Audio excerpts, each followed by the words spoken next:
It's kind of crazy to think we're just about 2 weeks away from the official iPhone 17 reveal. And as always, the leaks just don't stop. Cases, cameras, screen protectors, you name it. So grab a snack because we're diving into everything that's surfaced so far. Let's start with the telephoto camera. We've heard rumors that Apple's finally stepping things up for the iPhone 17 Pro and Pro Max, moving from a 12 megapixel sensor to a 48 megapixel one, with the possibility of up to 8x optical zoom. And yeah, that would be wild because this would be true optical zoom, not just a digital crop. But according to a new leak on Weibo, it looks like only the Pro Max will be getting that upgrade. Apple seems to be positioning the Max as the ultimate telephoto camera phone. This isn't new for Apple. Remember the iPhone 12 Pro Max? That one got a 2.5x zoom lens, while the regular Pro stayed at 2x. Same story with the iPhone 15 lineup, where only the Pro Max got the 5x zoom. Looks like history is repeating itself. Honestly, it makes sense.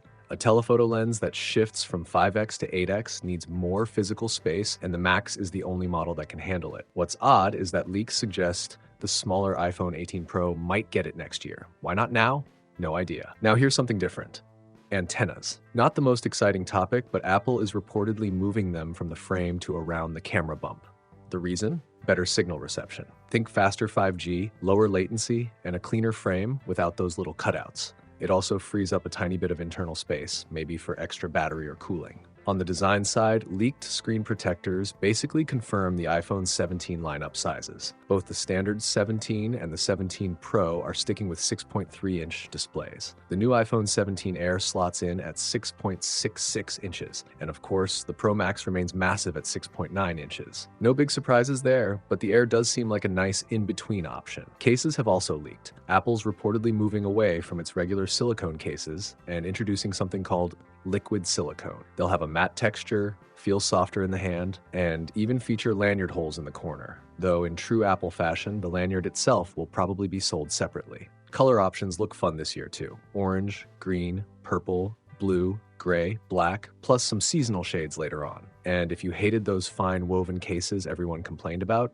here's some good news. Apple's revamping them as tech woven, with a tighter weave that should feel grippier and hopefully last longer. The buttons are getting a metallic finish, with some sporting contrasting colors.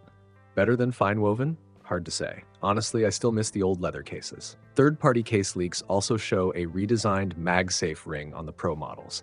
The new ring has an open section, so the Apple logo can stay visible through clear cases. Some people will love that, others might think it looks weird. One feature I'm personally excited about is the rumored anti-reflective coating. Supposedly, it'll make the display more scratch-resistant and easier to see in bright sunlight, similar to what Samsung's latest Ultra models already have. Apple had production issues with this earlier, but it seems like they may have figured it out. Not sure yet if it'll be standard or an extra nanotexture upgrade when you order, like on iPads and MacBooks. There's also talk about a new Pro camera app feature, dual video recording. Basically, you'd be able to film using the front and rear cameras at the same time. Snapchat already does this, but having it baked into iOS would be great for creators. Funny enough, my old Galaxy S4 had this years ago, so Apple's definitely late to the party. But hey, better late than never. And here's a twist. Apple is apparently in talks with Google to use Gemini to power the next version of Siri.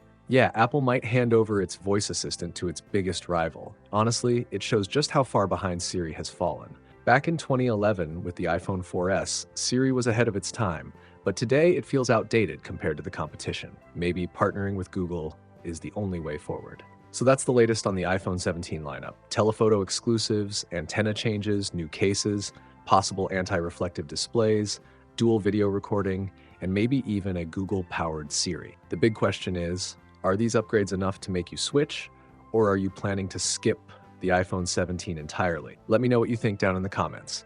And if you enjoyed this breakdown, don't forget to hit that like button.